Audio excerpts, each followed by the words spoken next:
Magandang umaga po sa inyo.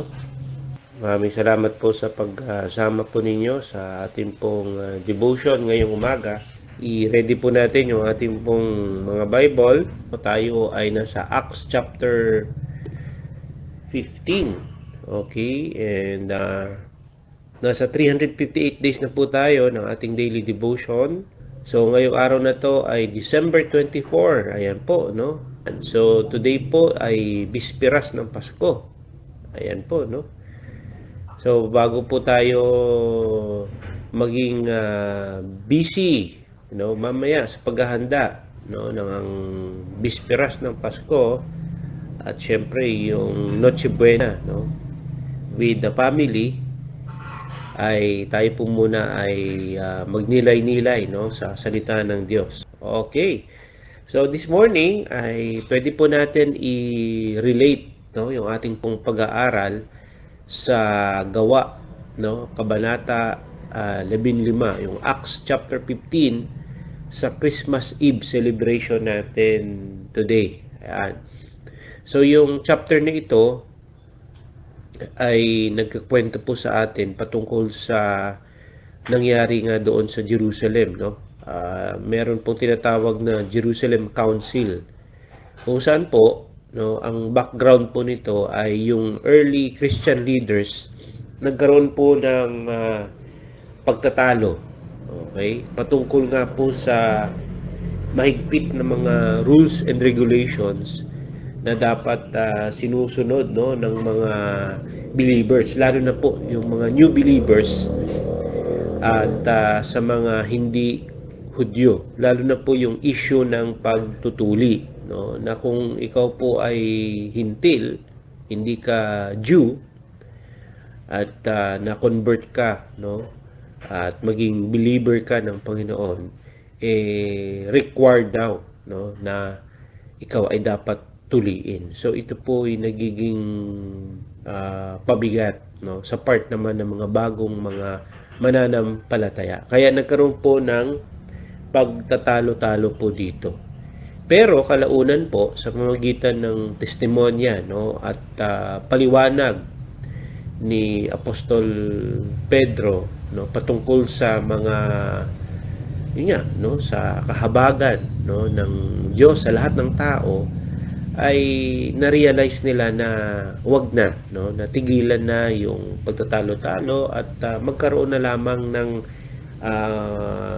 meron lang silang mga certain things na wag gawin, and yun nga po, nagkasundo naman po sila. So ito po yung mensahe, ito po ang message ng Christmas, na yung sanggol, sa sabsaban, which is Jesus Christ, ay dumating, hindi lamang para sa certain group of people, kundi siya'y dumating para sa lahat ng tao, para sa atin, na wala siyang tinatangi o tinatawag na discrimination.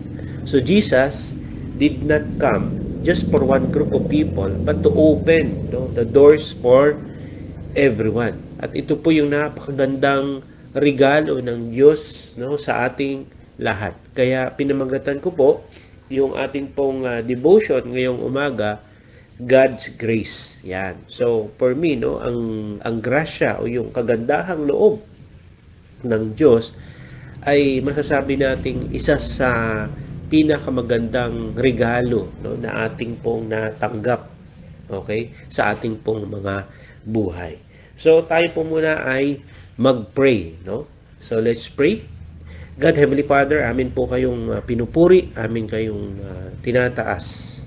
Sa umagang ito, kami po ay nagpapasalamat sa inyo pong regalo ng inyong bugtong na anak, na dahil sa Kanya, Panginoon, kami po ay nakatanggap ng grasya po ninyo.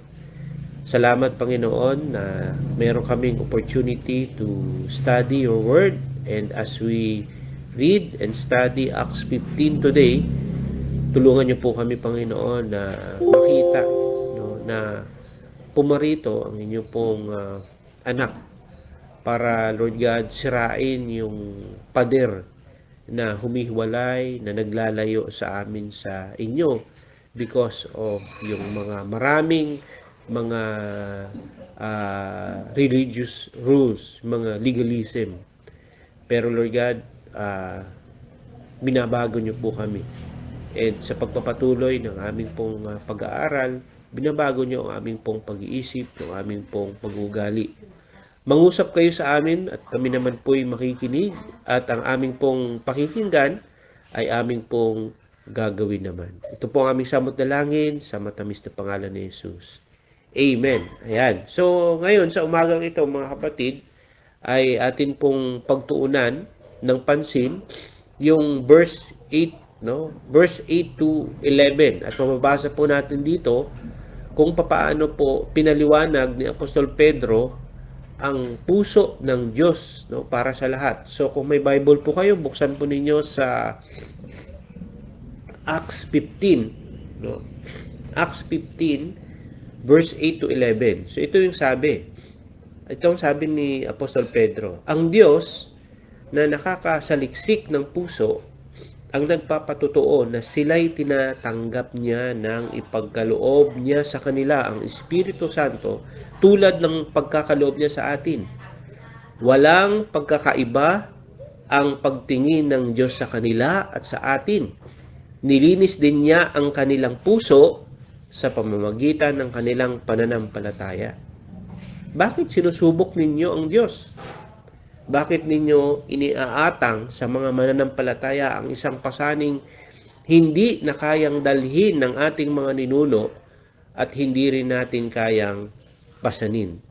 Sumasampalataya tayo na tayo'y maliligtas sa pamamagitan ng kagandahang loob ng Panginoong Hesus at gayon din sila.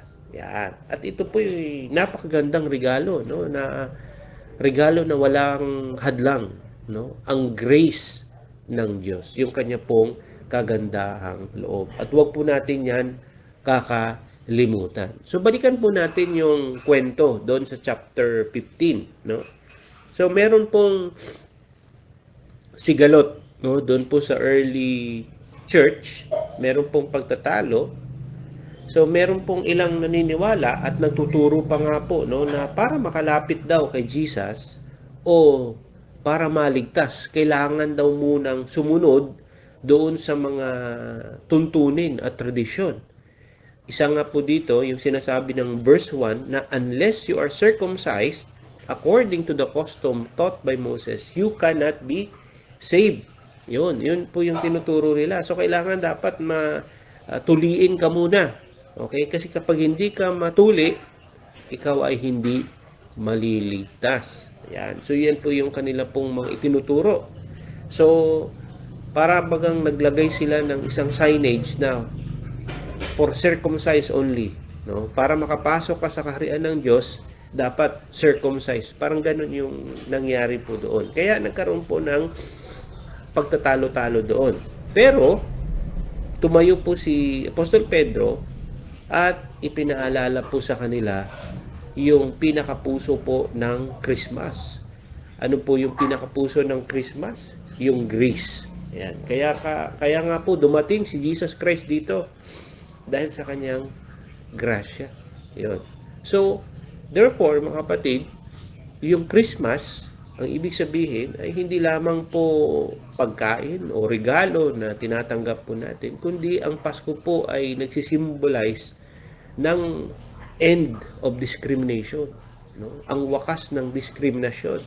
Ano sinasabi ng verse 9? Walang pagkakaiba ang pagtingin ng Diyos sa kanila at sa atin. O di ba napakagandang regalo po 'yun, no? Na walang itinatangi ang Diyos na dahil ba ang Israel ay kanyang piniling bayan ay sila na lamang ang maliligtas. Yan. So, napakaganda ng regalong ito mga kapatid. No, walang tinatangi ang Diyos. No? Walang pagkakaiba ang pagtingin ng Diyos. Okay? Kaya we are so blessed. No? So, naalala po ba ninyo yung first Christmas? Ano yung naalala ninyo sa first Christmas sa Bible? 'Di ba? Ang first Christmas is yung mga anghel, 'di ba? Nagpahayag sila, hindi nagpakita saan? Hindi sila nagpakita sa mga piling tao lamang katulad ng mga matataas na leader ng reliyon nung time na yon, o nagpakita ba ang mga anghel noon sa mga hari lamang? Hindi, no? Nagpakita, no, ang mga anghel, no, sa mga pastol, ang mga itinuturing nung panahon na yon na pinakamababa, no, sa lipunan. So, therefore, mga kapatid, ang mensahe po ng Christmas, ang mensahe nitong Acts 15, no, ay, yun nga, no, winakasan ni Lord yung discrimination. Wala siyang tinatangi. Ang grace niya ay para sa lahat ng tao. So, ibig sabihin po, itong inaaral natin ngayong umaga ay confirmation na ang message, no, ng manger, no, ng sabsaban ay ito, na ang regalo ni Lord o ang regalo ng ating Panginoong Hesus ay hindi nakukuha dahil lamang sa kung saan tayo kung anong pinagmulan natin, kung tayo ba ay perpekto sa ating pong mga pag-uugali, o tinutupad ba natin yung mga religious checklist na yan. Hindi, mga kapatid, ito'y tinatanggap sa pamamagitan po ng ating pong pananampalataya. Kaya nagkaroon tayo ng grace kasi naniniwala ako at naniwala tayong lahat. So dito, masasabi natin na tinanggal ni Lord yung hadlang para tayo po ay makalapit sa Kanya. Kaya sabi ni James, sa bandang huli, nagpatuloy si Santiago, ang sabi, no, kaya't ang pasyakoy, huwag nating pahirapan ang mga hintil na lumapit sa Diyos. So again, i-relate natin sa Christmas story ng yung inaaral natin sa kapanganakan ng Panginoon. Isipin natin nung time na sina Moses si Maria, no, ay naglalakbay. Napakahirap ng time na yon, no? Nakakapagod. Ngayon po, nung time na yon, Mary is about to what? Manganganak na. So, naghahanap sila ng lugar para doon, no? Manganak si Maria. Pero yung mga no, that time, wala nang tumanggap, nagsasara, para sinasaraduhan sila. So hanggang sila po'y makahanap ng sabsaban ng, di ba? Yung kulungan ng mga hayop, doon nakakita ng lugar. So it was a humbling experience, a humbling moment sa hari ng mga hari, Diyos. Pero saan ipinanganak? Ipinanganak doon kasama ng mga hayop, di ba? Isipin natin itong mga kapatid. So, are we humble enough? Ikaw ba ay humble enough to surrender your life, no, to Jesus? Diba? Kahit mahirap. Pero si Lord, no, even sa kanyang kapanganakan ay hindi naging bongga. Okay, napakasimple. So ganun din, simplihan lang natin, no, ang Christmas. Hindi naman kailangan talagang grand. Okay? Kaya kung i-relate po natin yung chapter 15 sa Christmas, yun nga, no, na ito, no, dapat simplihan lang natin, no?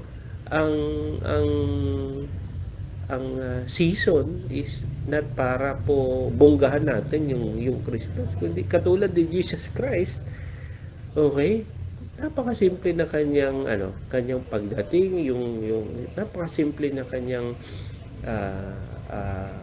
na siya nung time na ipinanganak. So dito makikita natin na yung door patungo sa Diyos ay hindi po sarado. Ito po'y bukas sa lahat ng mga nagpapakumbaba at nananampalataya. Kaya kapatid, tayo po ay nananampalataya kay Lord. Nawa nakapag-decide ka na natanggapin si Jesus Christ as your Lord and Savior. Nawa po ang Christmas Eve celebration na ito ay yun nga, hindi lang para kumain, para magsaya. Ito po'y panahon para mag-reflect. So as a family, mamaya, no, sa Christmas Eve celebration ninyo, kasama ba ang sharing of God's Word? Pwede po ninyong i-reflect itong Acts 15 mamaya or anuman, no? Hindi naman siguro kailangang sundin nyo, pero ito'y suggestion lamang. Kaya ini-encourage ko po, no, na as a family, no, alam ko po, maghahanda kayo, no, magtitipon-tipon kayo. Take this an opportunity na mag-reflect sa Word. No? Huwag po kayong mahiya, huwag po kayong matakot kung, naku, ako lang po pastor mag-isa no, sa family, at mga pinsan ko, yung mga kamag-anak ko. Hindi po, no. God be with you mamaya, no. Alam ko may gagawin kayong program. Isama niyo po sa program ninyo ang God's Word. Tama po ba? So as I end the sharing, pag nilay-nilayan po natin, no, yung two questions na ito. Okay? Yung internal barrier. Okay? Do you ever feel like parang you are not religious enough or good enough for Christmas? Parang naramdaman mo ba yon na parang hindi sapat, you are not good enough for this celebration? So again, ang Acts 15:11, no, nire-remind tayo na tayo'y ligtas, no? Niligtas niya tayo sa biyaya niya. Hindi dahil sa tayo ay perpekto, no? And the second question is yung external barrier naman. Are we making it difficult for others to see Jesus? No? So, ang tanong, how can we be a community that, like the manger, has room for everyone? Pag nilay-nilayan natin itong dalawang tanong na ito, yung internal, and external. So, tayo po ay manalangin. Okay? So, may the God of grace, who welcomed the shepherds and the magi, welcome you into His peace tonight. May you live in the freedom of Acts 15, knowing that through Jesus, the way is open, the debt is paid, and you are home. Yan. So, Merry Christmas, mga kapatid. Tayo po'y manalangin. God, Heavenly Father, dakila ka. Maraming salamat po sa umagang ito. Salamat, Panginoon, na bago kami magiging busy sa preparasyon ng Christmas Eve, Lord, unahin muna namin kayo, unahin muna namin ang inyo pong salita bilang aming gabay sa araw na ito. Lord, thank you sa kagandahang loob na inyong ipinagkaloob sa amin. Salamat sa kaligtasan, salamat sa kapayapaan, salamat sa mga blessings na aming pong ini-enjoy, at we will enjoy today, yung blessings po ninyo of family, Panginoon, of yung blessings na tinatanggap namin sa araw-araw. Thank you so much, O Lord. I-bless niyo po yung aming pong gawain today. This we pray in Jesus' name. Amen. Okay. Magandang umaga po sa inyo, and God bless everyone.